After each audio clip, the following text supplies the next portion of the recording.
나모 따싸 바가와또 아라하또 삼마 삼붓다소.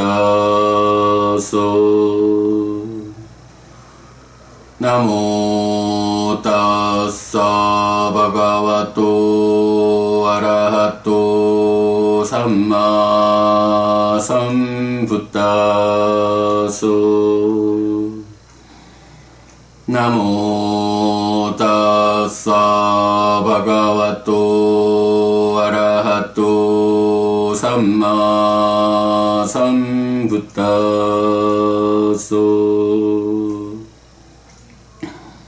그분 세존 아라한 정등각께 절합니다.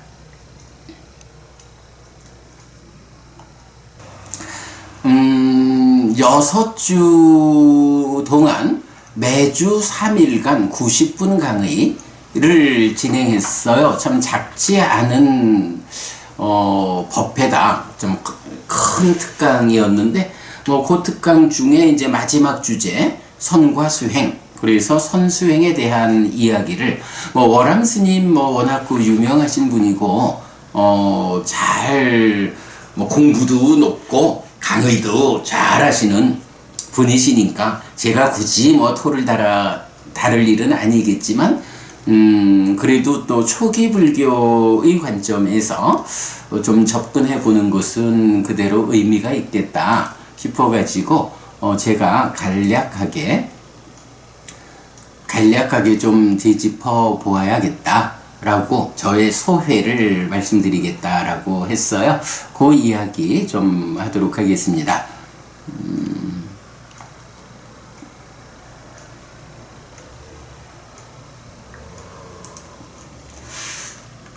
그저께 제가 월암 스님의 첫 번째 강의를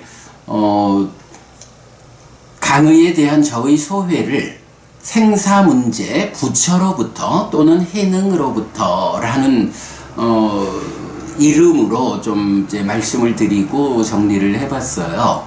자, 제가 이제 먼저 그저께 말씀드린 내용 간략하게 좀 정리해 놨는데 읽어보도록 하겠습니다.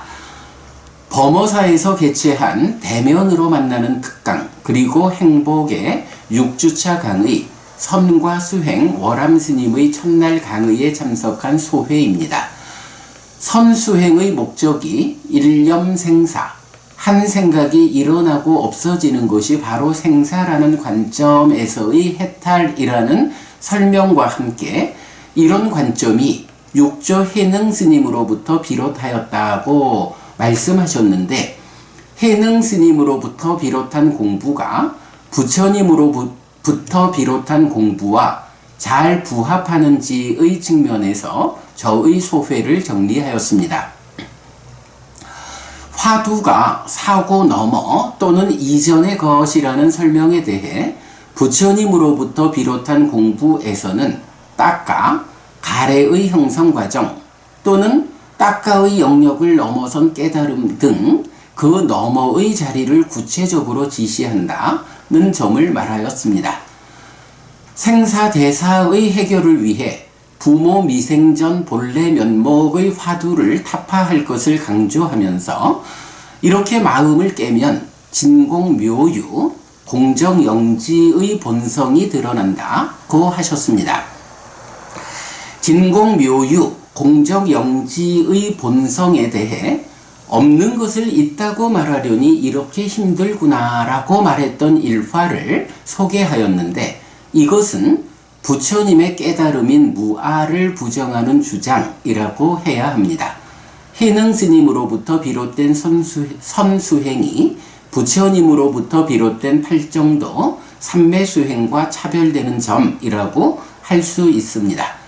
또한 이 화두가 나는 누구인가를 주제로 한다는 점에서 조건경과 연결하여 고와 락의 최상위 개념 위에서 부처님의 설명을 배워 알고 실천하는 방법이 1. 더 쉽고 2. 사실을 실현하는 방법이라고 설명하였습니다.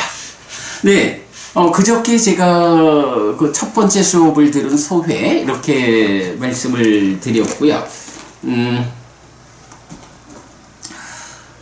이제,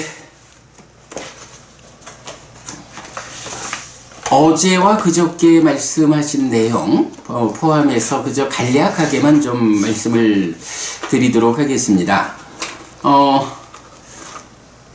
제가 그 좀 솔직한 어떤 느낌을 말씀드리자면, 그저께, 그러니까 첫 번째 수업에서, 저에게 강하게 와닿았던 것은, 희능 스님으로부터 비롯한 선수행과 부처님으로부터 비롯된 팔정도 삼매 수행이 어떤 차이가 있느냐.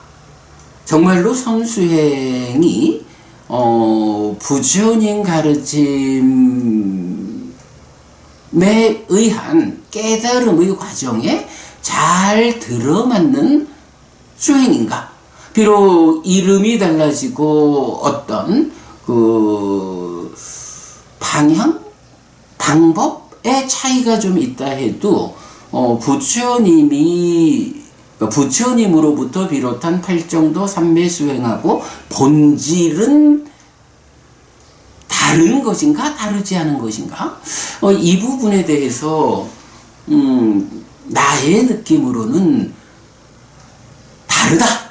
이제 이런 부분을 그저께는 제가 좀 강하게 말씀을 드렸는데, 이제 그 두 번째, 세 번째 수업, 특히 어저께 마지막 수업에서는, 월암 스님께서 굉장히 힘주어 알리고자 하는 내용은, 선수행이 비록 희능 스님으로부터 비롯된 수행의 테크닉이다 라고 하지만, 부처님으로부터 비롯된 이 삼매 수행하고 그 본질은 다르지 않다 라는 부분을 드러내기 위해서 굉장히 애를 쓰셨다 라는 느낌이,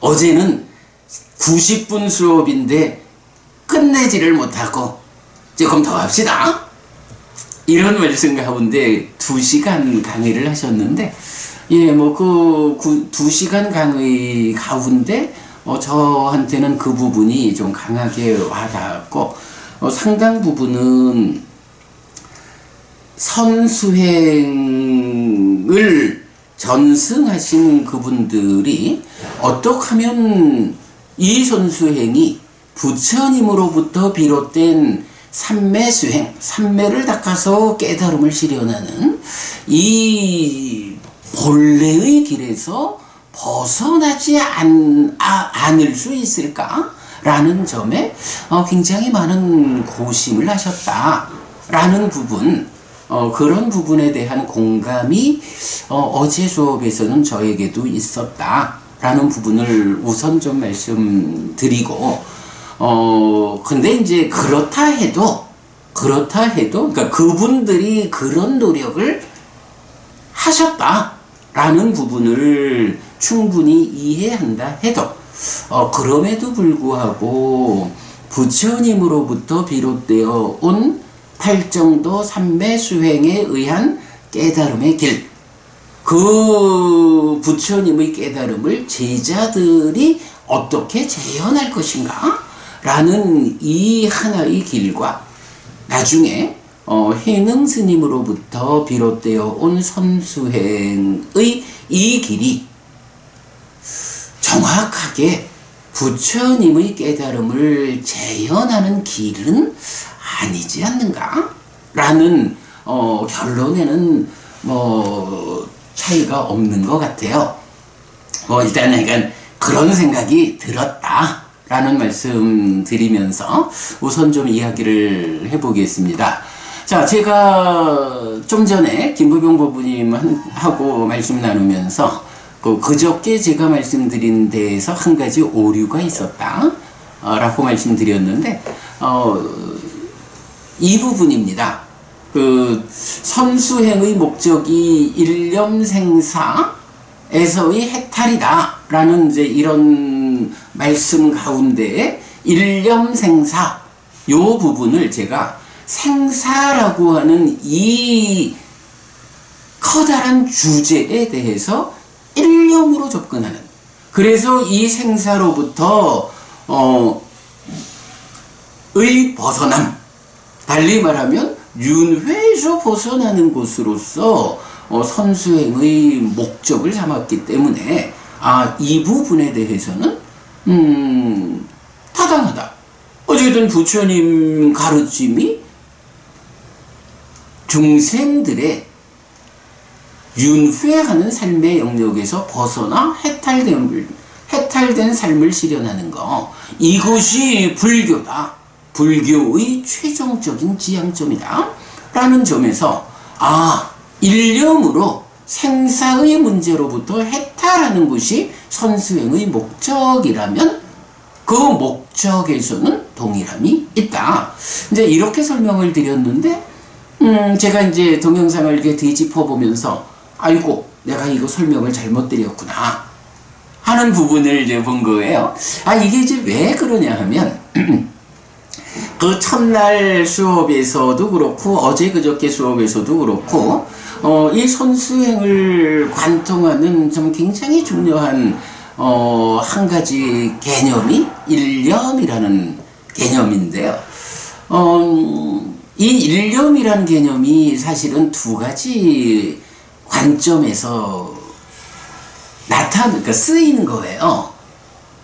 그럴 때 일념에 대한 한 가지 관점은 바로 요 일념생사. 그래서 생사라는 이 주제의 일념이다, 이게 아니고 말 그대로 일념, 한 생각 자체가 생과 사다. 그래서 한 생각이 일어나는 것이 생이고 한 생각이 없어지는 것이 사다.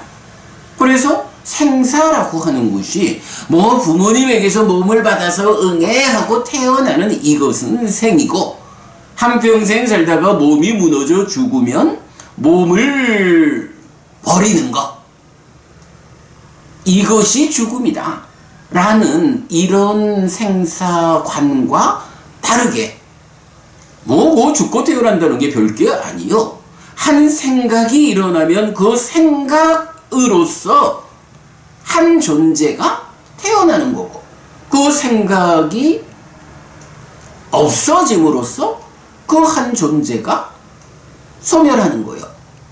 그래서 한 생각이 일어나고 사라지는 거, 일어났다가 없어지는 이 생각이라는 것이 그대로 하나의 중생이고 하나의 생사요, 이렇게 말하는 거. 저는 그래서 가끔씩 이제 이 부분, 생각한다는 거, 사유한다는 거가 삶의 중심이다. 예를 들어서 데카르트가 나는 생각한다, 고로 존재한다 라고 존재의 중심을, 인간이라고 하는 이 존재성의 중심을 생각하는 것, 오직 생각한다라고 하는 이것이 존재성의 중심이다. 그래서 나는 생각한다, 고로 존재한다 라고 말하는 이것이 불교적으로도 삶의 중심을 생각, 사유, 이 자리, 말하자면 신구의 삼업 중에 의업에 해당하는 여기에 삶의 중심을 둔다 라고 하는 관점에서 데카르트도 삶의 중심을 잘 보완했다. 이렇게 그 철학의 큰 변곡점을 가져온 데카르트를 이해하기도 하죠. 이런 관점에서 볼 때 한 생각이 생사다, 한 생각이 일어나고 없어지는 거, 이게 바로 생사다라고 하는 관점이 있죠. 선수행과 관련한 강의에서 일념이라고 하는 것이 두 가지 의미로 쓰였는데, 바로 하나가 요런 한 생각의 일어남과 없어짐, 이것이 생이요 사다. 그래서 이런 한 생각의 일어나고 없어짐으로의 생사에서 이 생각이 일어날 때 이제 우리식으로 말하자면 번뇌 없이, 번뇌와 함께하는 게 유의적인 중생의 삶이잖아요. 그럴 때 번뇌의 부서짐에 의해서 번뇌 없음, 무위, 아라한의 삶으로서 이렇게 한 생각이 일어나고, 그렇게 번뇌 없는 무위적인 삶으로서 한 생각이 없어지는, 요것이 생사로부터의 해탈이다. 생과 사라고 하는 것이 뭐 굳이 어떤 100년의 기간 말할 거 아니고, 그죠? 삶의 중심 자리가 생각이니까 이 생각이 일어났다가 없어지는 이것이 그대로 한 번의 삶, 생사고, 그 한 번의 삶 가운데에 번뇌가 함께하는 유의적인 삶, 유의적인 생각이 일어나고 없어지면서 그것 때문에 괴로움을 만드는 이러한 삶으로부터 벗어나서 번뇌 없음, 무위적인 생각이 일어나고 소멸하는, 달리 말하면 해탈된 삶이고 아라한의 삶. 이러한 삶을 실현하는 것이 바로 선수행을 통한 해탈이다. 선수행의 목적은 여기에 있다. 이런 의미를 말씀하신 건데, 제가 이건 그 부분을 일념에 대한 이해가 그저께 말씀드리는 그때에 제가 헷갈리면서 말씀을 잘못 드린 거예요. 자, 그런가 하면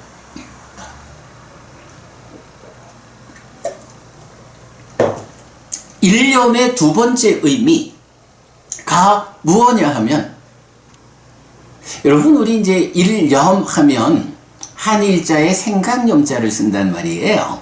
이 생각염자가 일반적으로, 그러니까 초기 불교가 한자로 번역되는 측면에서는 염이라는 것은 사띠를 말하잖아요. 그래서 팔정도에서 정염, 바른 사띠, 삼마사띠를 말할 때, 그러니까 삼마사띠, 바른 사띠를 말할 때 정염 이렇게 번역을 하거든요. 그리고 삼매는 삼마사마디, 바른 사마디, 삼매를 정정 이래서 정할 정자로 이래 쓴단 말이죠. 그래서 이제 우리가 이렇게 선수행에 대한 강의를 들으면서도 일념이라고 말하는 것을 사띠하는 이런 의미로 받아들이기가 쉽겠어요. 저도 뭐 강의를 하실 때 처음에는 일념이란 말씀을 하시니까 사띠라고 이해를 했었죠. 그런데 가만 스님의 강의를 듣다 보니까 이게 또 다르구나. 선수행과 관련한 경들, 조사 어록들, 그러니까 이 가르침이 담긴 교재들에서는 이 일념이라고 하는 것을 사띠를 지시하지 않고 삼매를 지시하는구나 라는 것을 알겠더라고요. 예수님께서도 그 일념이라는 게 집중이고 몰입이다, 삼매다, 이런 표현을 이제 직접 해주셨어요. 자, 그래서 이제 보면 일념이라고 하는 것은 이제 두 가지 관점에서, 한 가지는 한 생각이다. 한 생각이 일어나고 없어지는 이 가운데 생사가 있다 라고 하는 이 일념생사, 한 생각이 일어나는 것이 태어나는 것이고 한 생각이 없어지는 것이 죽는 것이다 라는 이런 생사관, 삶에 대한 아주 특별한 관점이 있죠. 요렇게 한 생각이라는 의미의 일념이 나타나기 있기도 하고, 그런가 하면 이제 이런 생사 문제에서 해탈하는 것이 선수행이다, 이런 삶의 문제를 해소하는 방법의 측면, 즉 수행의 측면에서 나타나는 일념은 삼매를 말한다. 심일경성, 마음이 하나의 대상에 집중됨, 몰입함, 네, 요 의미로 일념이 두 번째 의미로 쓰였다라는 건데, 제가 이건 그저께 그 소회를 말씀드리면서 요 일념의 두 가지 측면에 헷갈려가지고, 일념생사라고 하는 거를 이 삼매라는 관점에서 생사라고 하는 이 커다란 주제에 대해서 일념으로, 생사 문제의 해결을 위해서 일념으로 접근해서 그 생사로부터 벗어나는 것이 선수행의 목적이다. 이렇게 설명을 드린 거예요. 뭐 이건 제가 잘못 설명드렸습니다. 그 부분 수정하고요. 죄송하고요. 자, 그런 가운데 또 하나 제가 월암스님 강의에서 눈에 띄는 한 가지를 본 것이, 자, 우리가 보통 사띠가 중국어로 번역될 때 염, 생강 염자로 번역되었다. 그래서 팔정도에서도 삼마사띠를 정염이라고 번역했다.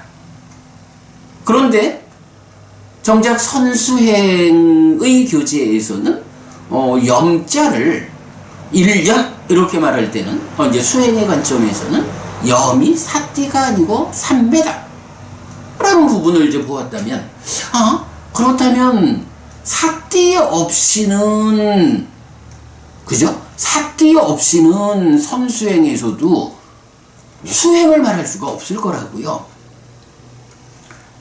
우리 해덕 법부님이나 김보병 법부님이나 뭐 박희애 법부님이나 다들 지금 뭐 우리 법부님 10명이 함께 하고 계시는데요.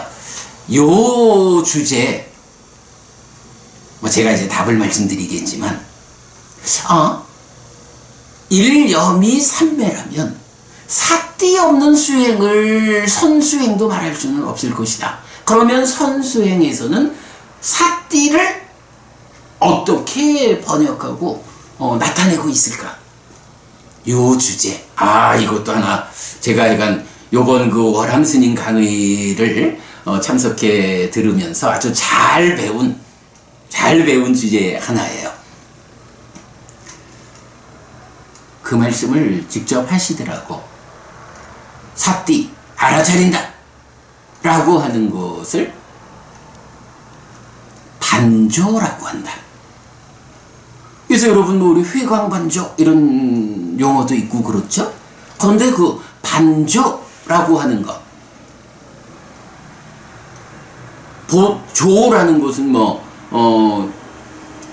살펴보다 이런 얘기잖아요. 반, 거꾸로 되짚어 이런 얘기죠. 반조라는 말이 외입처를 바라보는 요런 삶에서 마음을 안으로 되돌려 가지고 인식의 객관으로 마음이 끌려가지 않고 인식의 주관인, 달리 말하면 뭐죠?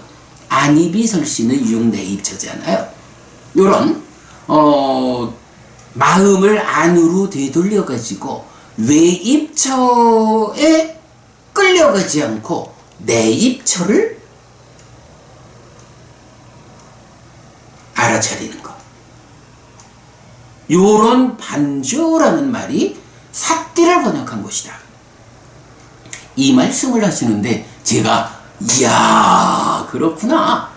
근데 사실은 우리가 그동안 그러니까 이 초기 불교적인 관점에서 뭐 사실 우리가 공부하는 니까야가 뭐 국내에서 번역된 그 번역서를 보아도 그렇고 반조라는 말이 많이 나타나지만 이 반조를 사띠다 라고 우리가 연결해서 보지 않았지요.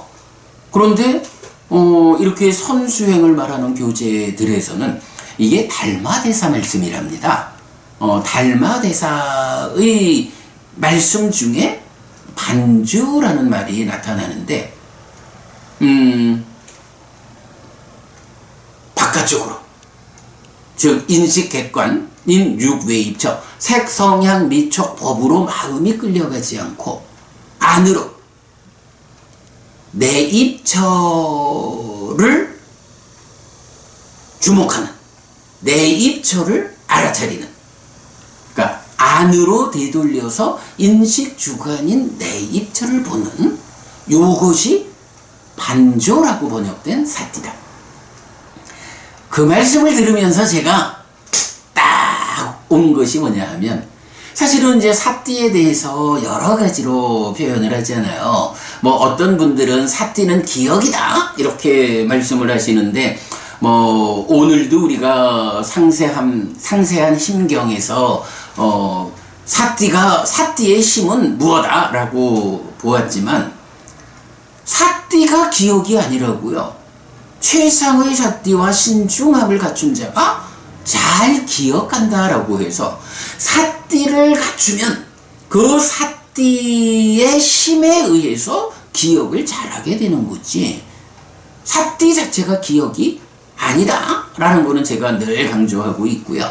사실은 사띠에 대해서 뭐 마음챙김이라고 번역하기도 하고, 우리는 알아차림이라고 보통 번역을 하죠. 새김이라고 번역하기도 하고, 마음지킴이라고 번역하기도 하고, 단지 바라보기 이렇게 번역하기도 하고, 사띠에 대해서 굉장히 많은 번역어가 있는데, 저는 그때 이 사띠 뭐 어떻게 번역하든 간에 사띠의 몸통이 무엇이냐,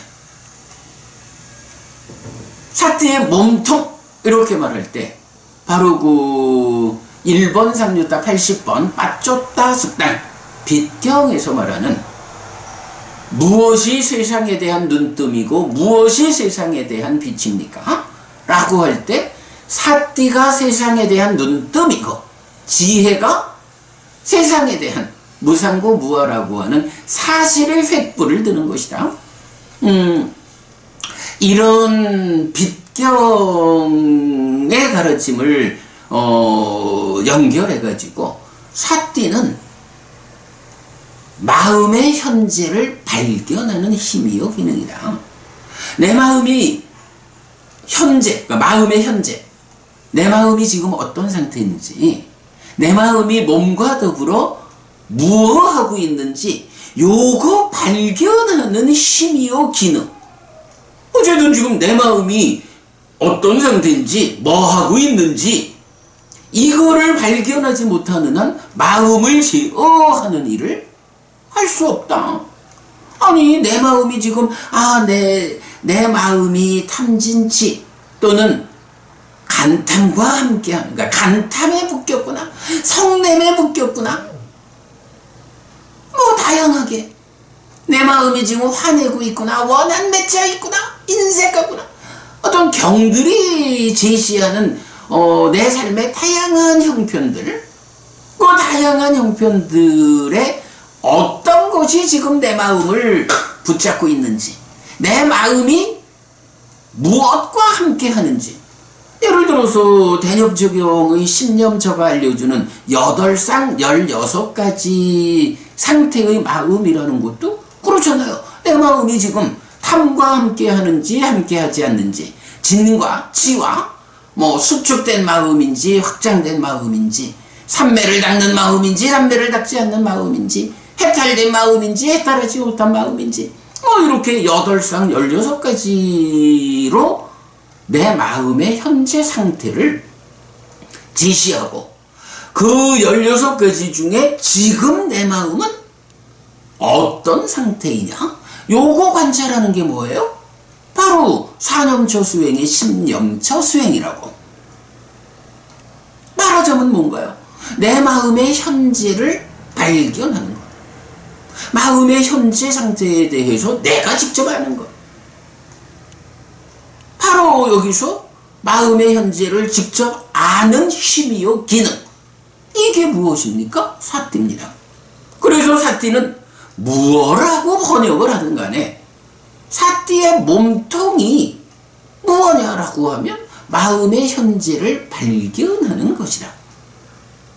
이 마음이 몸과 함께 어떤 일을 하고 있는지 그것을 발견하는 쉼이요 기능이 사띠다. 우리가 이렇게 사띠를 정의하고 있잖아요. 그런데 요번에 월암 스님의 선수행 강의에서 바로 이 사띠를 정의하고 그 번역된 용어가 반조라고 말씀을 하시면서 그 반조에 대한 설명을 마음을 색성행 미촉법이라는 이 객관 세상으로 끌려가지 않고 안이비설신의라는 나 자신, 인식의 주관인 나 자신 안으로 되돌려서 바깥을 제어하는 게 아니라 안을 제어하는 것. 마음을 안으로 되돌려서 내 입처의 현재 상황을 발견하고 단속하는 것. 이것이 반조고 이것이 사띠다. 저는 아주 이 말씀을 들으면서 반조라는 의미를 이해하는 것도 중요하지만 우리가 사띠를 이렇게 정의하는 것이 중국의 선사 스님들께서 이해하고 있는 사띠하고 맥을 같이 하고 있구나. 근데 여러분 다 찾아보셔도 사띠를 마음의 현재를 발견하는 힘이요 기능이다. 마음이 몸과 함께 몸 데리고 제가 이렇게도 표현을 하죠. 몸과 함께 무엇을 하고 있는지를 발견하는 기능이다. 보지 못하면 아무것도 할 수 없다. 그렇게 보아낼 때 퇴보로 이끌리는 것을 방어하고 향상으로 이끄는 그 동력을 발휘할 수 있다. 이것이 수행의 본질이잖아요. 사띠에 대한 정확한 해석을 우리가 하고 있구나. 예, 요런 부분을 보았는데, 저로서는,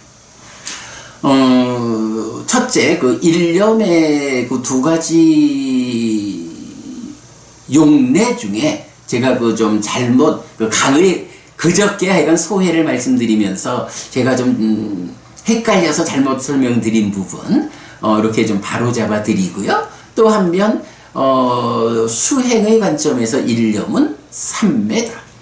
사띠는 반조다. 네, 요 부분 제가 오늘 분명히 말씀을 드려요. 자, 그럼 이렇게 이제 일단 일념의 두 측면 반조 사띠 요 얘기 말씀 먼저 드렸고요. 자, 그 다음에 보면 이제 스님은 선종 불교의 종지가 무엇냐라고 하면 직지 인심 교회 별전 불림 문자 견성 성불이다 라는 말씀을 하셨는데, 이건 우리 불교 공부하는 사람이면 이제 많이 들어본 말씀이 있죠. 직지 인심 교회 별전 불림 문자 견성 성불이라고 했는데, 여기서 좀 눈에 띄는 거는 직지인심, 사람의 마음을 직접 가르친다는 거잖아요. 직접 사람의 마음을 딱 가르치는 건데, 그러니까 말하자면 반조, 사띠를 통해서 밖으로 대상들에 끄달리지 않고 마음을 직접 보아서 마음을 단속하는 거, 요런 사띠의 의미 위에서 직지인심, 사람의 마음을 직접 가르친다 라고 할 때 거기에 연결해서 즉심시불, 마음이 곧 부처다, 이런 얘기도 한국 불교에서 우리가 많이 들어보지요. 저도 출가 전에 참 많이 들었던 말씀이죠. 이 즉심시불, 마음이 곧 부처다 라는 요 이야기가 직지인심, 사람의 마음을 직접 가르친다 라고 하는 요 말과 연결되어 있는 거더라고요. 그러니까 사람의 마음을 직접 가르치는 요것이 그 마음이 그대로 부처다. 그래서 보면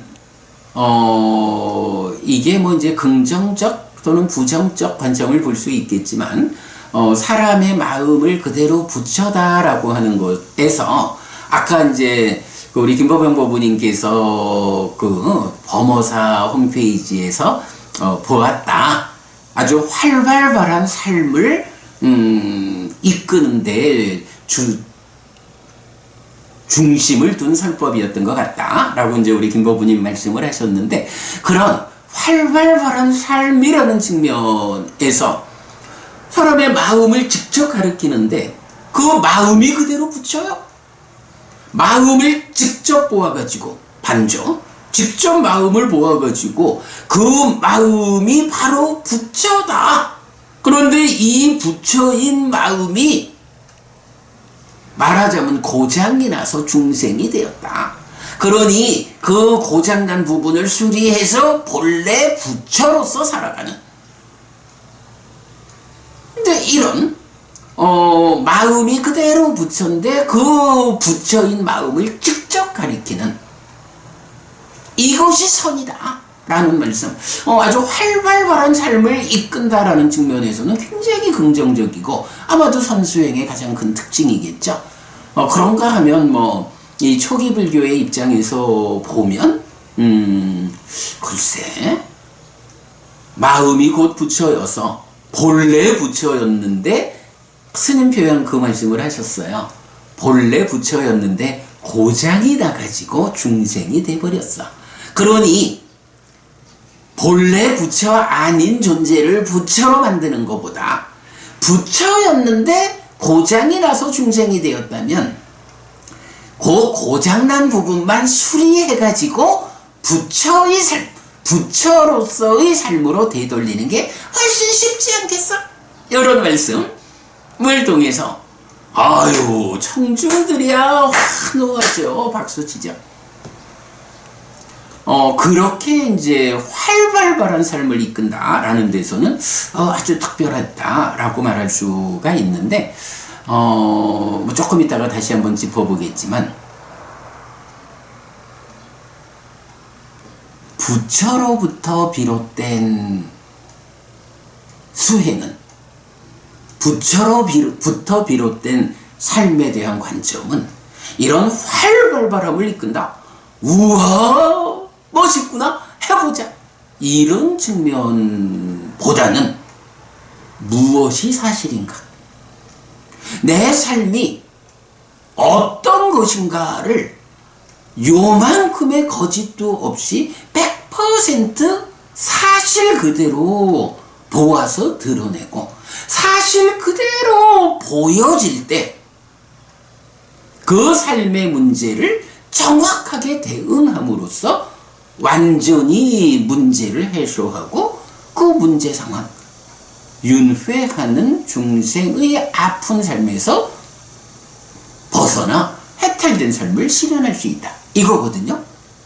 활발한 삶보다 불교의 본질은 사실에 있다고요.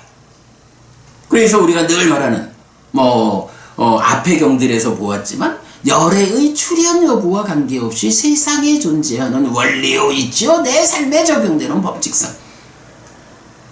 열애는 이것을 깨닫고 실현했다 라고 말하는 삼법인 연기, 이런, 심지어는 열애의 출현 여부와도 관계없이 내 삶에 적용되는 원리요 이치가 있다.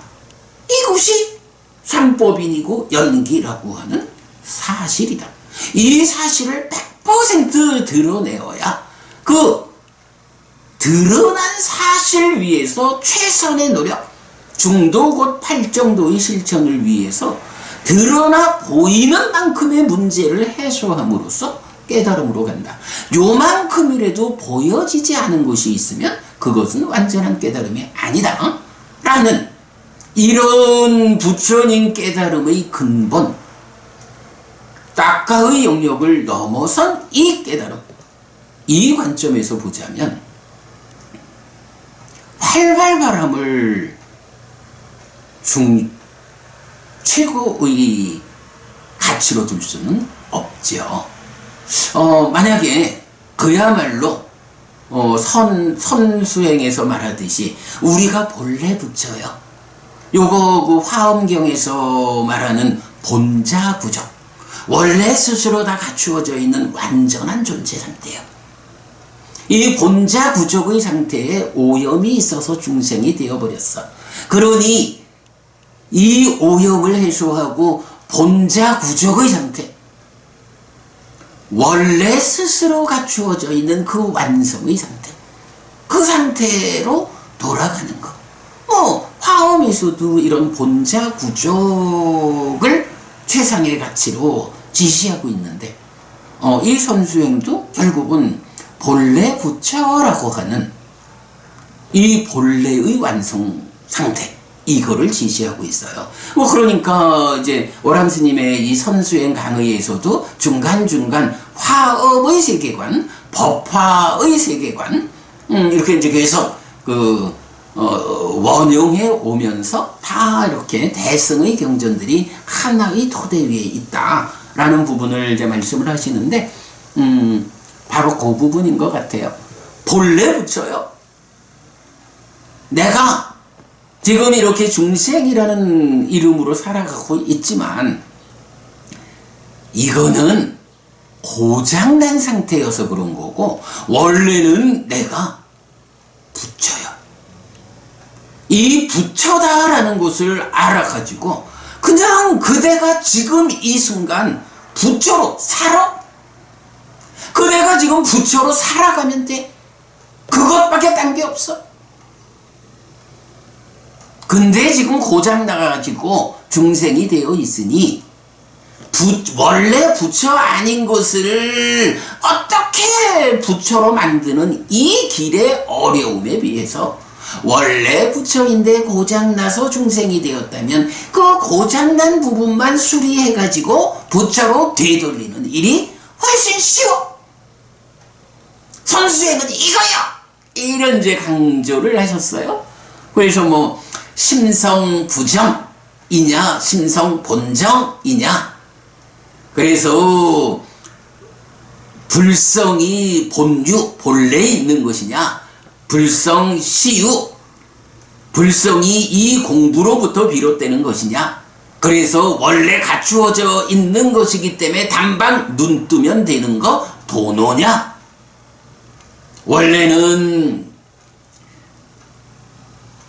갖추어지지 않은 것인데 지금으로부터 비롯돼가지고 부처가 되자라고 하는 점수냐, 그래서 도노 점수까지도 바로 이런 단박 깨닫는다라는 것이 그냥 단박 깨닫는 게 아니고 원래 부처요 불성이 본유한 것이요 심성은 본정한 거요. 그러기 때문에 그 상태에 눈 뜨면 되는 거요. 돈오의 깨달음이요. 이제 이런 부분도 강조하셨는데, 어쨌든 저는 이 부분에서는 그 활발한 삶을 이끈다 라는 것과는 별개로, 사실은 우리가 부처님 가르침을 실천하자, 니까야에 의한 삶을 살자라고 해도 사실은 부처님이 제시하는 삶의 방식도 아주 활발하죠. 아주 활발한 삶을 부처로부터 비롯된 팔정도 삼매수행도 이끌고 있는데, 이제 선수행에서는 요런 그 본래 부처라는 본각이라는 개념 위에서 활발한 삶을 드러내고 있다라는 요 차이를 보아야 하죠. 자, 그러면 이제 이 차이에서 우리가 어떤 것을 보아야 하느냐라고 하면 대충 두 가지만 말하죠. 한 가지는요, 본래 부처다. 그러니 부처로 살아라.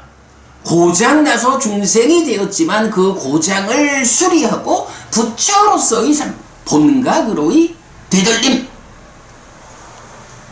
이걸 하자는 게 선수행이다, 깨달음이다 라고 말한다면 여기서 한 가지 문제가 생겨요. 초기 불교적으로는 결정적인 문제죠. 이제 부처님의 깨달음을 그 알려주는 방법 그대로 중도 8정도의 실천을 통해 가지고 부처님의 깨달음을 재현한 사람을 뭐라고 불러요? 아라한 이렇게 부르잖아요. 그래서 제자인 아라한들이 바로 윤회에서 벗어났다? 이제 이 아라한의 상태 열반은 완결이다 라는, 그러면 이렇게 아라한을 실현한 삶이 완성된 상태에서 죽은 다음에 이제 더 이상 몸으로 가지 않게 되었다면, 몸으로 가지 않는 식은, 식의 존재 상태는 어떤 것일까? 14무기에서 말하죠. 열애는 죽은 다음에 존재하는가 존재하지 않는가, 존재하기도 하고 존재하지 않기도 하는가, 존재하는 것도 아니고 존재하지 않는 것도 아닌가 라고 인간의 사유가 미치는 포괄적인 경우 네 가지로 질문을 해도 부처님은 거기에 대해서 네 네 가지 중에 어떤 것이 답이다라고 확정적 답을 안 주죠. 그 이유가 뭔가요? 우리가 그렇게 이해를 하죠.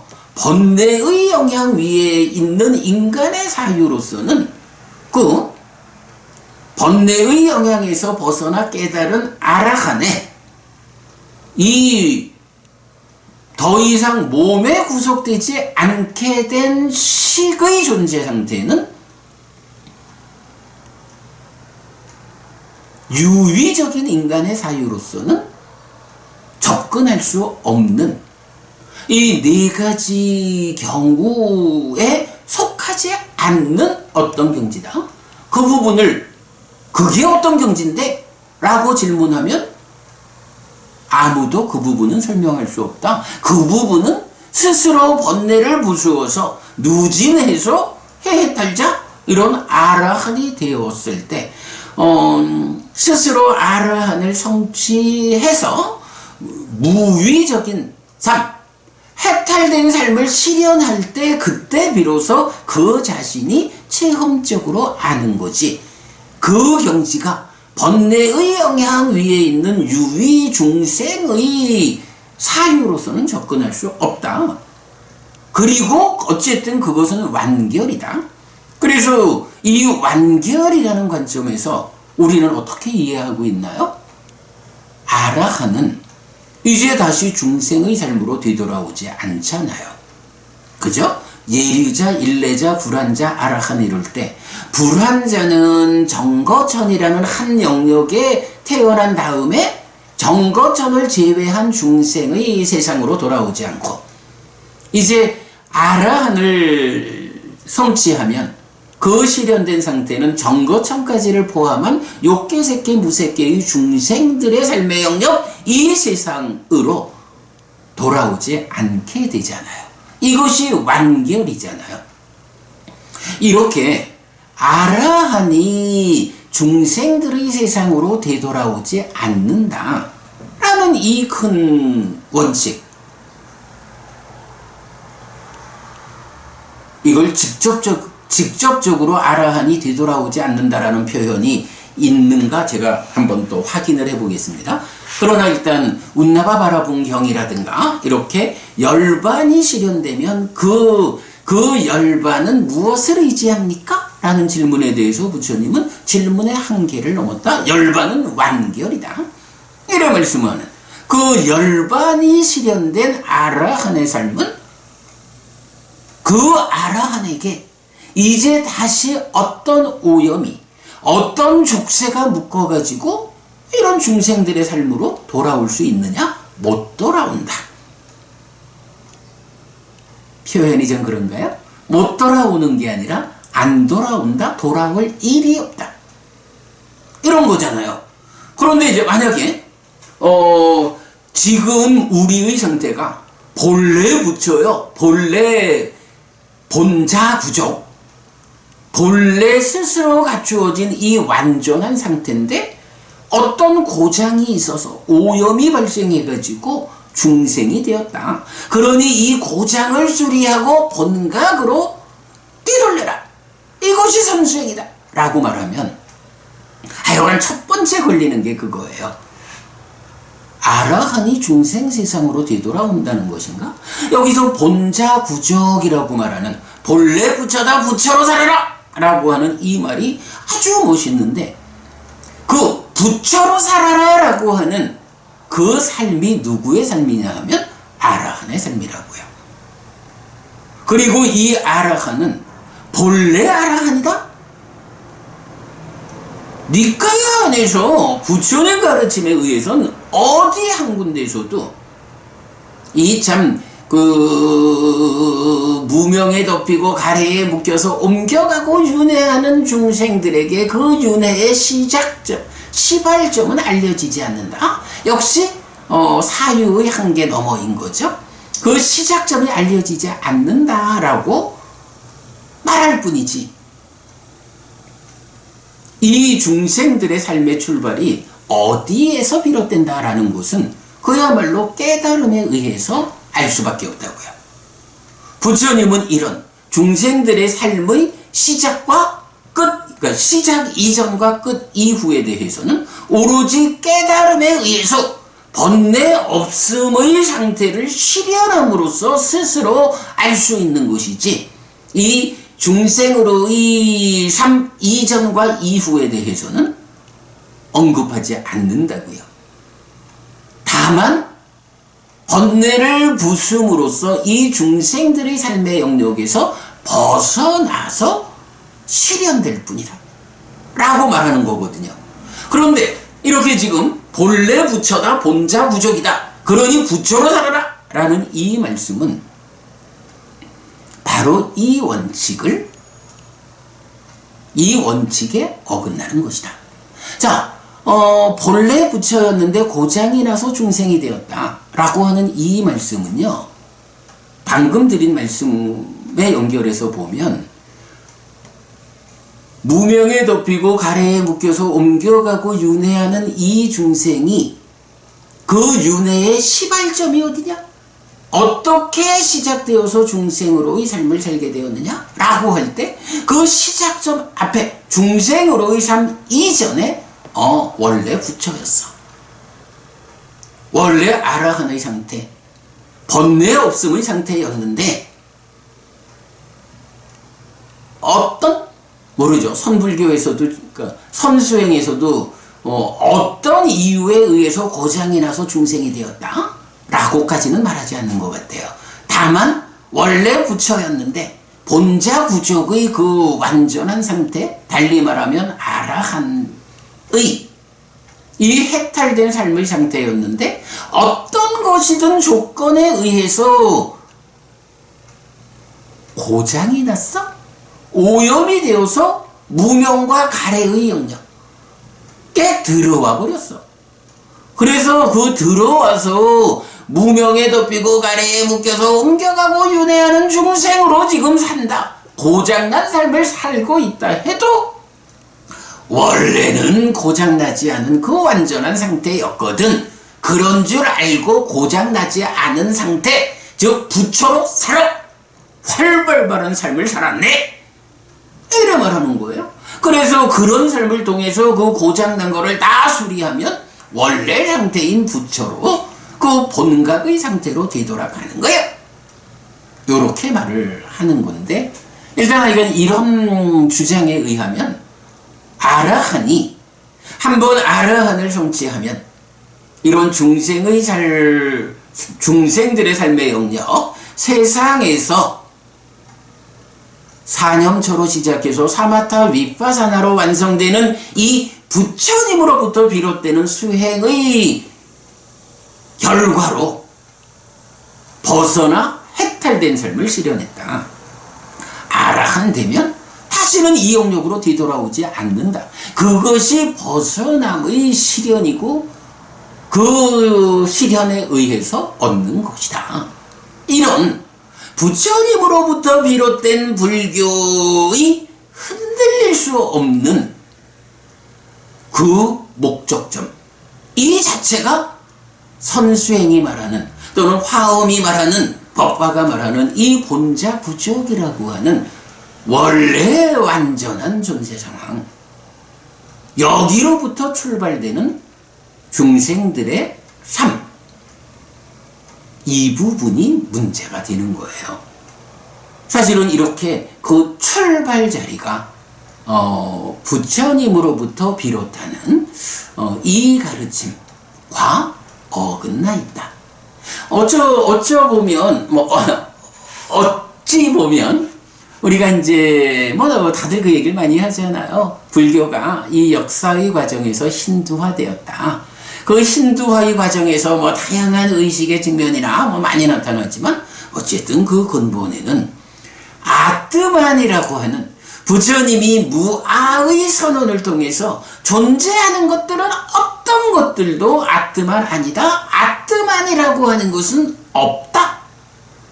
이런 선언이 부처님이 보아낸 사실이고 이 사실 위에 불교가 있는데 사실은 세월이 지나가면서 이 불교의 힌두화의 과정, 그래서 부처님 가르침의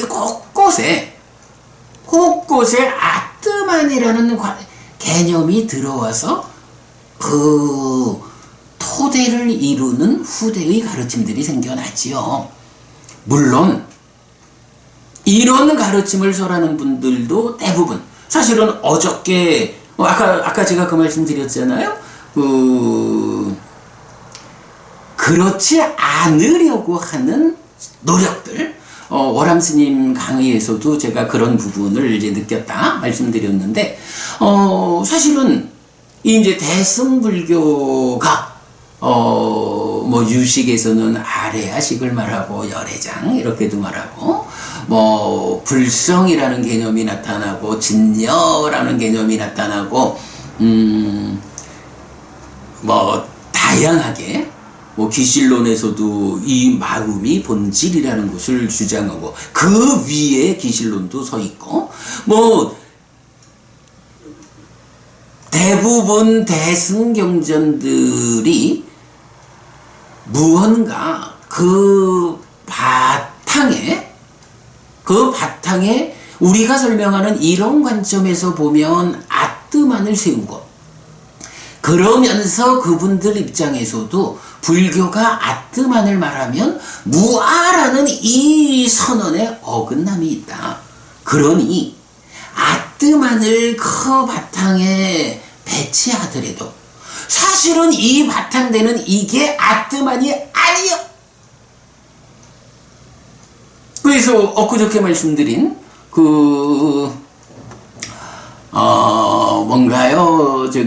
진공묘유라든가 공정영지라든가 이런 것을 이게 마음의 본성이요 라고, 그 본성, 이게 어떤 알맹이가 아니고 아트만이라는 알맹이가 아니고 마음이 가지는 고유한 성질이요, 이런 식으로도 많이 강조를 하죠.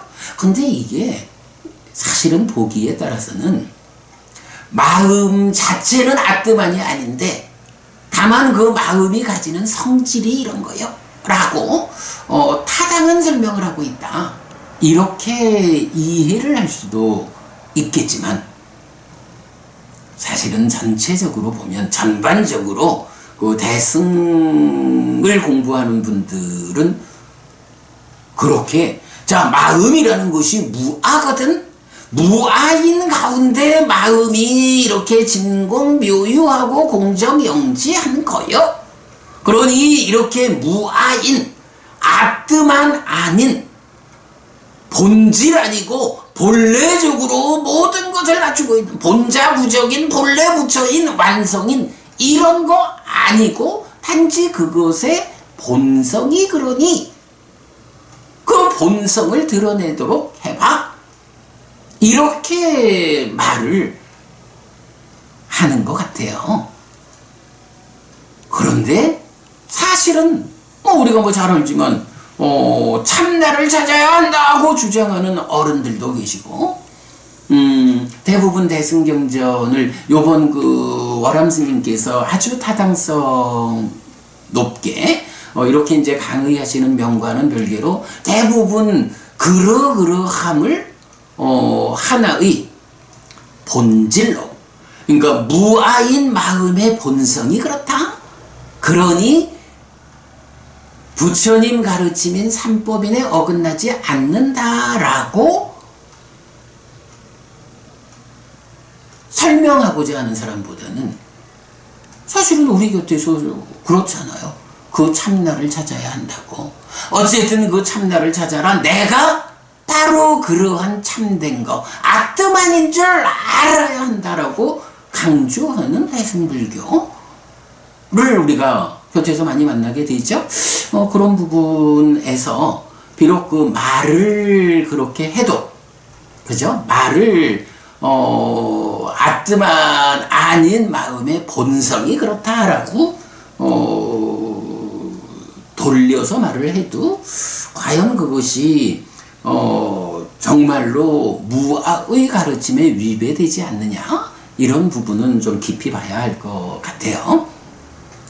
어쨌든 이렇게 본래 부처다, 본래 부처가 고장이 났기 때문에 그 고장난 중생의 상태를 잘 수리해서 본래 부처로 돌아가자 라고 말하는 그 선수행의 중심에서는 첫째, 아라한이 중생으로 되돌아와야 하는 이런 부처님 가르침에서는 있을 수 없는 문제 상황이 하나 생긴다 라는 부분을 지적해야 하고요. 자, 그런가 하면 여기서 이제 제가 두 가지 지적하자 그랬잖아요. 이제 두 번째는 뭐냐 하면 바로 이 마음에 대한 관점이죠.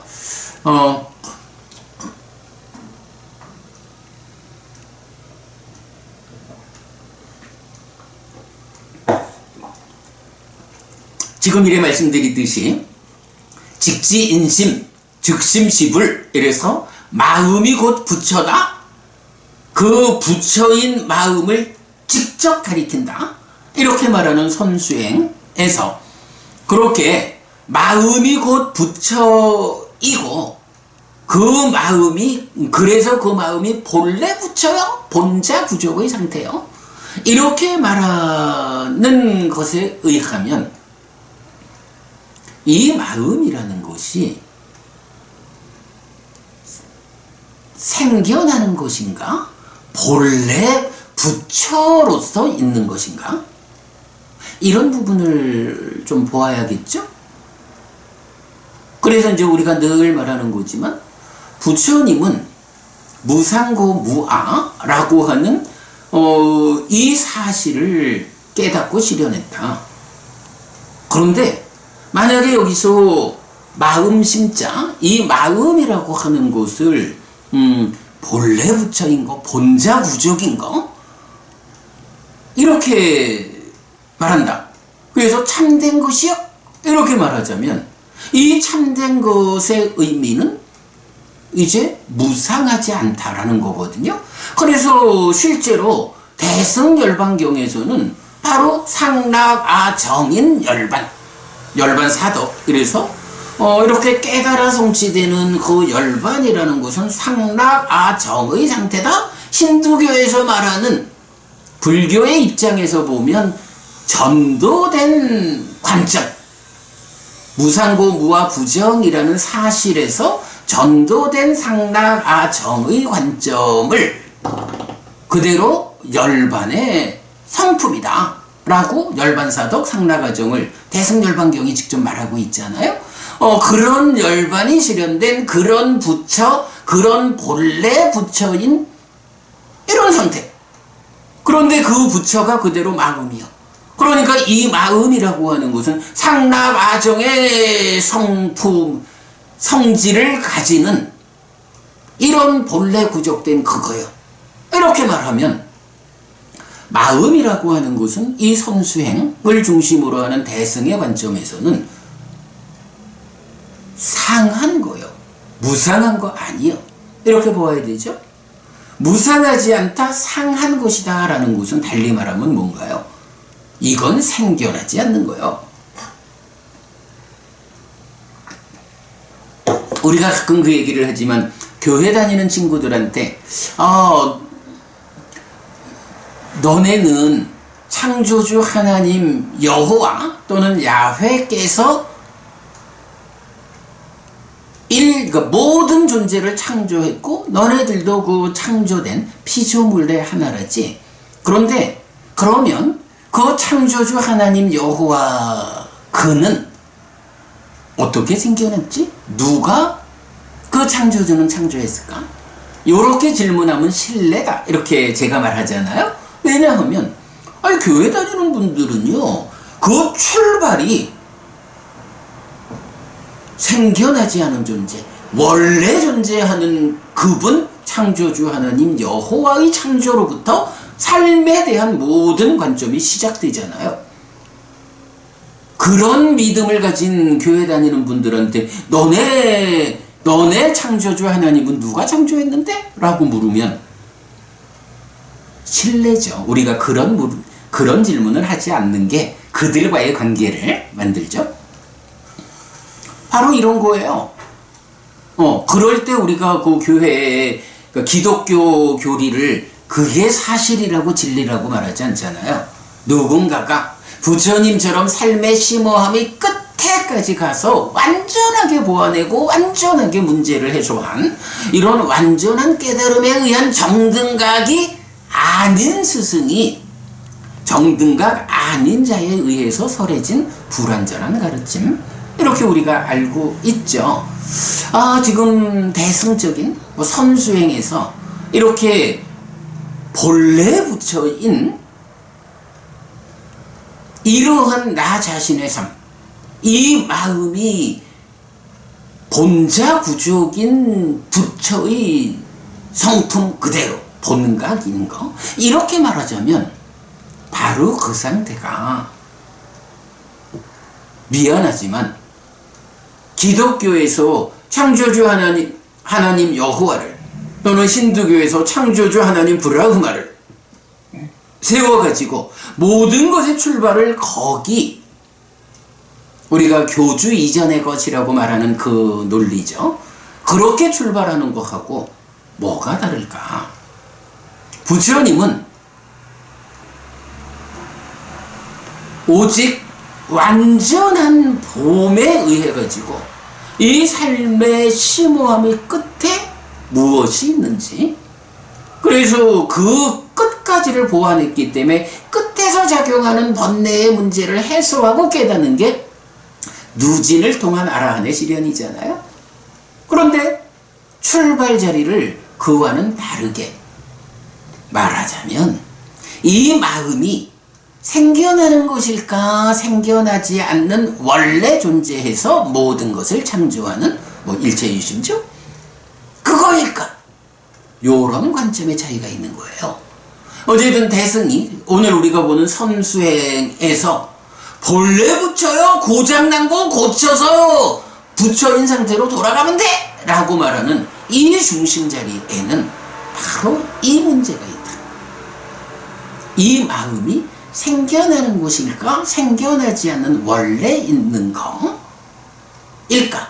그야말로 대승열반경이 말하는 상나가정이라는 열반의 사덕이라는 성품을 갖추고 있는 그런 마음일까? 일단 그런 마음이다라고 선언되는 순간 불교 안에서는 이건 사땡견해다.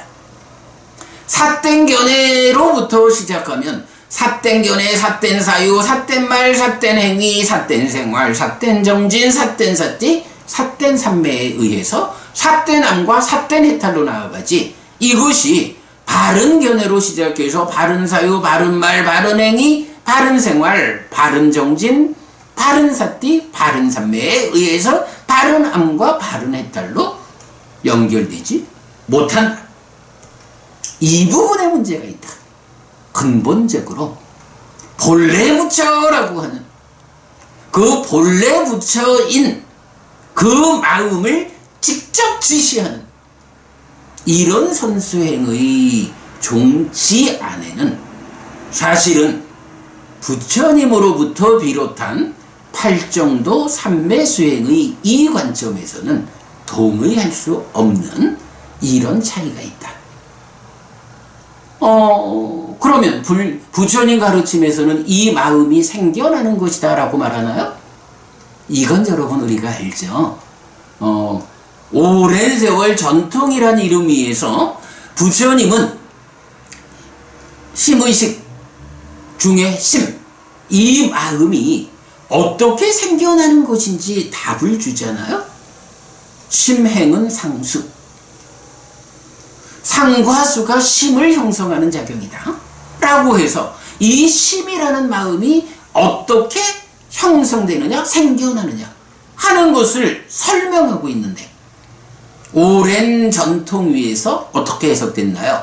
심행은 상수를 심의 작용이 상수라고, 상수로부터 심이 생겨난다라는 이 부처님의 정의를 거꾸로 풀어가지고 심의 작용이 상수다 라고 설명하는 순간, 이제 부처님 가르침 안에서 이 심이 어떻게 생겨나는지에 대한 설명은 없다. 심이 어떻게 설명되는지를 부처님이 설명해 주지 않았으니까, 모든 것은 무상고 무아이지만 마음만큼은 참된 거야, 요런 관점이 출발했다라고 우리가 보아야 하지 않겠어요? 사람들은 해피스님은 뭐 저렇게 고집스럽게 아비담마도 주석서도 청정도론도 다 배제한 경으로 경을 해석하는 공부를 한다, 이것만이 옳다라고 저런 독단적인 주장을 하는가? 라고 저를 많이 흉보죠. 공부 가운데 제가 좀 도움받아야 하는 분들도 제가 이런 독단적인 관점에 치우쳐 있기 때문에 저를 도와주는 일을 사실은 거부하기도 하고, 제가 공부하는 과정이 좀 어렵고 그러긴 하지만, 여러분 지금 말씀드린 이런 이야기, 마음이 어떻게 생겨나는 것인지 그 부처님의 설명을 완전히 감춰버리고 생겨남이 설명되지 않는, 그래서 생겨나지 않은 원래 있는 것으로의, 달리 말하면 아뜸 아닌 마음의 설정 위에서 부처님 가르침이 설명되는 이런 상황을 타파할 수 있는 길은 하나밖에 없는 거예요. 바로 그런 가르침의 왜곡 위에 있는, 그것이 어떤 것이든 그걸 거부하지 않고 우리가 부처님 가르침의 진정을 드러내는 공부할 수 없죠. 뭐 그런 공부 과정을 독단적이다라고 말하면 독단적이라는 비난을 감수하고라도 우리가 이렇게 가르침의 진정을 드러내는 길에 앞장서 가야죠. 뭐 그거야 어쩌겠어요. 그게 길인데. 예, 어쨌든 뭐 이제 선수행 안에서 우리가 이런 부분을 볼 수 있다라는 거. 아무튼 그래요. 이 시간이 너무 많이 가서 이제 마쳐야겠습니다. 사실은 이제 오늘 제가 중점적으로 드린 말씀 외에도 그 종지 가운데 분립 문자라고 하는 게, 분립, 문자를 세우지 않는다라는 요 말이, 세상에서는 불창 문자의 개념으로,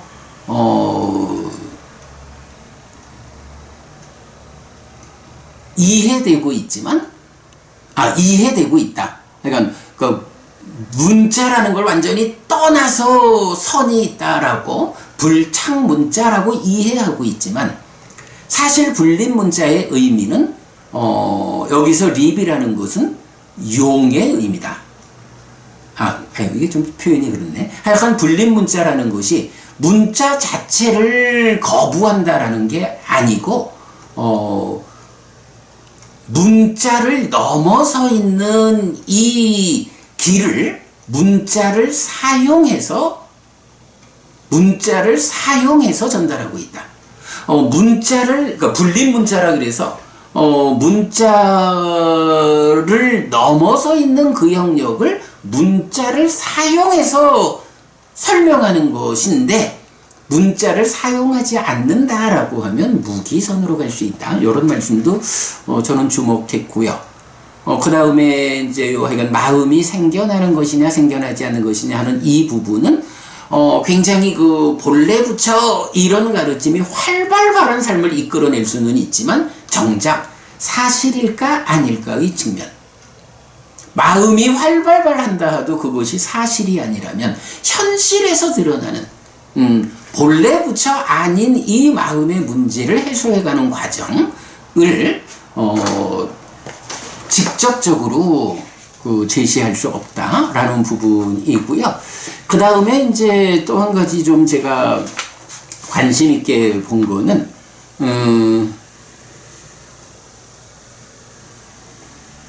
말하자면 이제 1차 인식이죠. 1차 인식에서 아무래도 뭐 중국 불교가 그 아함 위에서 대승으로 연결되는 이런 과정을 보이니까 18계라는 이 18계를 근경식의 18계로 말을 한다라는 거. 근데 이제 우리가 니까야로 볼 때는 니까야는 분명하게 18계를 말할 때 근경식 18계를 말하지 않죠? 6내입처, 6외입처, 6식 요 18계를 말하고 그렇게 근경식이 아니라 내입처, 외입처, 식이다라고 18계를 볼 수 있어야 거기서 우리가 내입처가 무엇냐? 아, 내입처라는 것은 식 더하기 근이다. 이런 해석을 해낼 수 있죠. 외입처라는 관점을 보아낼 수 있어야 여기에 공동주관인 욕탐의 참여에 의해서 왜곡된 니미따, 상이라는 개념을 이해할 수 있죠. 그렇게 이해할 수 있어야 삼사화합 촉에 대한 바른 암, 그럴 때 고와 고멸의 수가 알려진다라는 거. 하여간 월암 스님께서도 18계가 얼마나 중요한지 그 이야기를 많이 하셨습니다만은 스님께서도 역시 대부분의 사람들처럼 근경식에 의한 18계를 말씀을 하셨다. 아무래도 뭐 니까야가 아닌 아함 위에 있는 대승 공부의 과정에서는 근경식의 18계로 볼 수밖에 없겠죠. 그러나 이건 이미 번역의 문제다. 번역의 문제여서 부처님이 설명하는 내입처, 외입처, 식의 삼사화합이 무엇이고 그것이 어떻게 삼사화합에 의해서 수를 고와 고멸이라는 최상위 개념으로 접근하느냐, 이 부분에 오류가 있다. 우리가 니까야를 공부해야 하는 또 중심되는 이유다 라는 부분 보아야 하고요. 그 다음에 일념생사하고 일념공적, 이래서 오늘 말씀드린 일념이 한 생각에 일어나고 없어짐이 생사다라는 요 중생의 관점에서 어떻게 그대로 있으면 윤회하고 어떻게 화두를 참고해서 공적한 마음을 일으킬 것이고 그 공적한 마음에 일념으로 접근해서 화두 참고에 의한 영지한 마음을 일으킬 것이냐, 공정영지, 이런 부분도 이제 설명을 하셨는데 일단은 하여간 그 생각은 들었어요.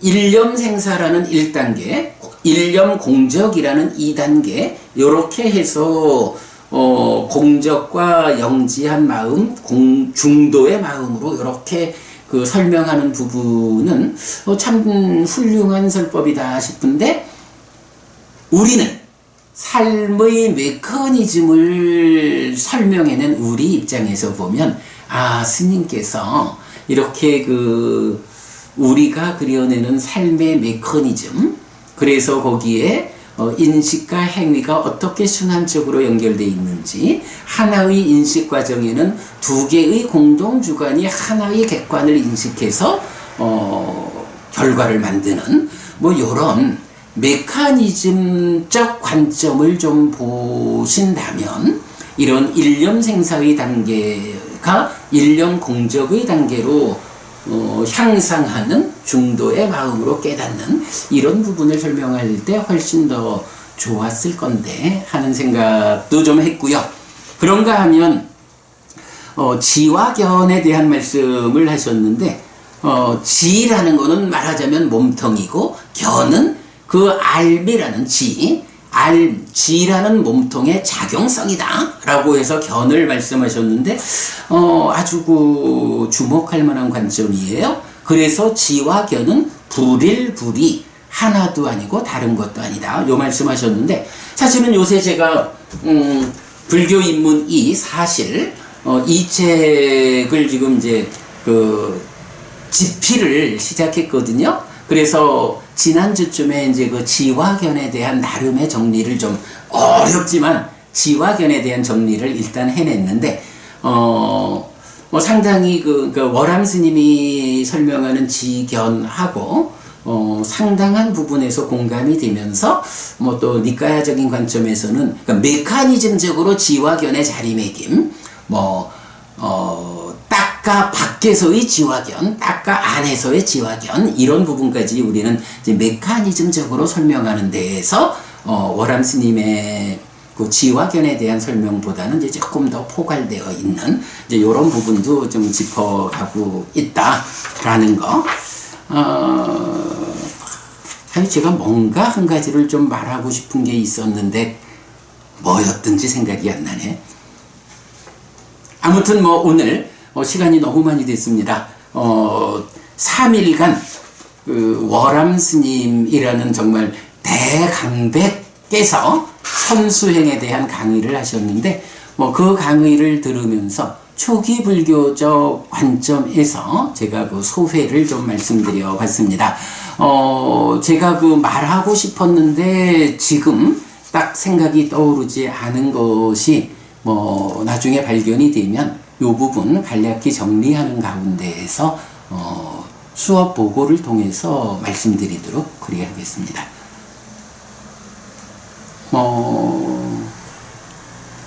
아무튼 요 부분, 화두가 사유 넘어 또는 사유 이전의 것이다 라고 말하지만, 부처님 공부에서는 딱가라는 구체적 영역을 지시한다 라는 거, 그리고 이 화두가 나는 누구인가를 주제로 할 때 부처님 가르침의 최상위 개념은 괴로울 것인가 행복할 것인가, 그것을 위해서 누구의 괴로움이냐 라는 점에서 나는 누구인가를 연기, 12연기를 통해서 부처님은 설명하고 있다.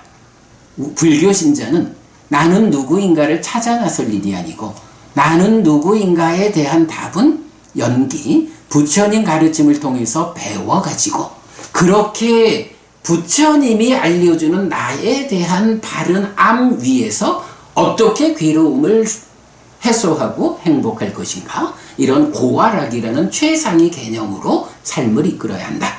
그리고 이렇게 배워 알고 실천하는 방법이 더 쉽고 사실을 실현하는 방법이다.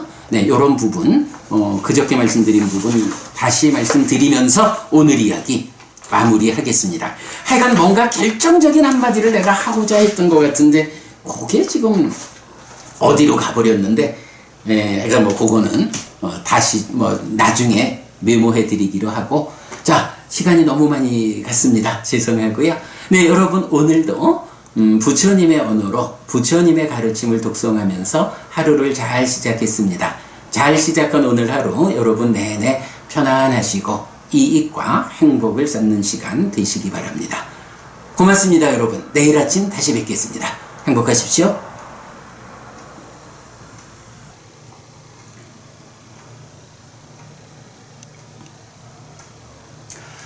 네, 방금 전에 선수행 강의에 대한 저희 소회를 말씀드리다가 제가 뭔가 한 가지 요점을 말씀드리려고 했는데 생각이 안 난다 라고 말씀드린 거 생각이 났습니다. 그래서 그 얘기 간략하게 말씀드리려고 다시 동영상을 편집하고 있고요. 이제 선수행에서 앞에 말씀드린 이제 그런 이제 그 중요한 주제들을 많이 설명하고 있는데, 그 가운데 이제 제가 한 가지 그러니까 해능 스님으로부터 비롯된 선수행, 그리고 부처님으로부터 비롯된 팔정도 삼매수행, 이 두 가지에서 어떤 차이를 볼 수 있을까? 라고 할 때 요 한 가지 측면을 말씀드리고자 했던 거예요. 뭐 이제 선수행 이야기를 하면 사실은 뭐 이제 스님 강의에서도 그렇고, 뭐 저도 출가 전에 뭐 오랜 시간, 뭐 40년을 불교 신자로 살다 왔기 때문에 뭐 조금씩 이제 들어 아는 바가 있죠.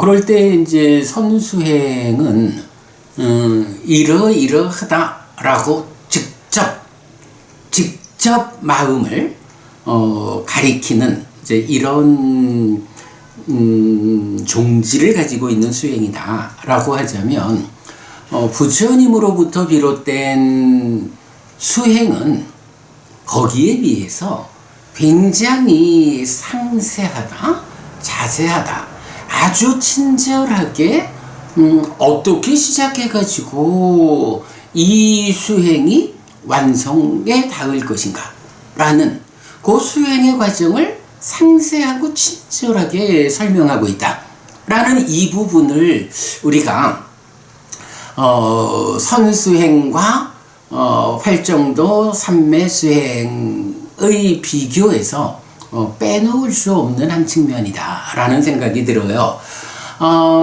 제가 지금 화면을 보여드릴 수가 없군요. 제가 요거 이제 그림을 홈페이지 수업 보고를 통해서 요 그림을 연결해 드리겠습니다.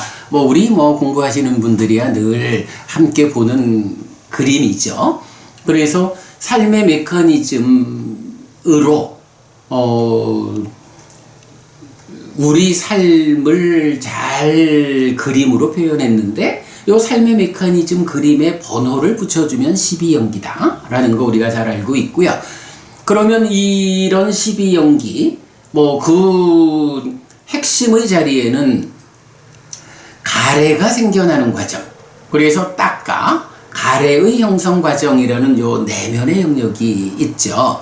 사실 삶이라는 것을 인식과 행위 이렇게 구분해서 설명할 수도 있지만, 또 하나의 중요한 방법은 딱가라고 하는 가래가 생겨나는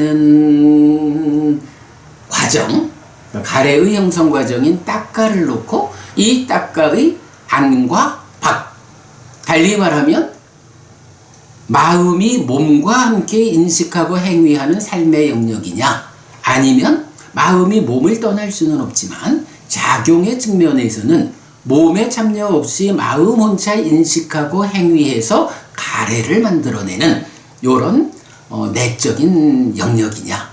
자, 이렇게 보면 차이가 나오죠.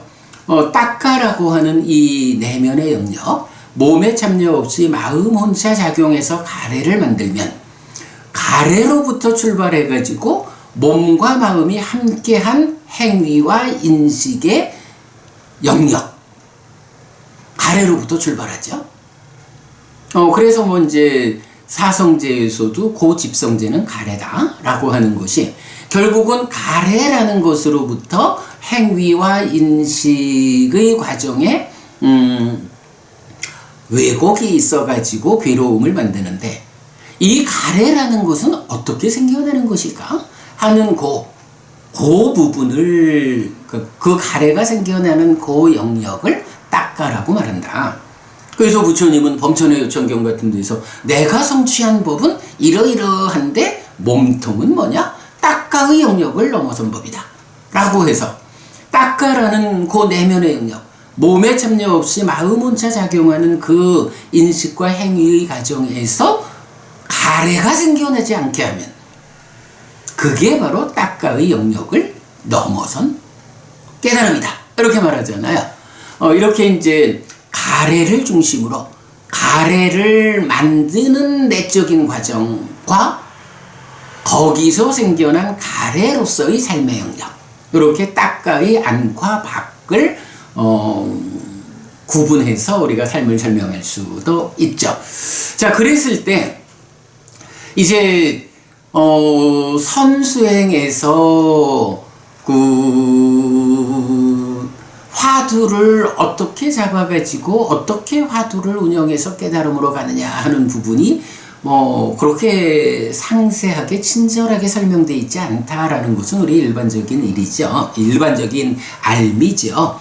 뭐 요번에 이제 스님께서도 그 유사한 말씀들을 하고 하셨는데 거기에 비해서 이제 부처님께서 제시하는 팔정도 삼매 수행에 의한 깨달음의 길은 아주 자세히 설명되어 있다.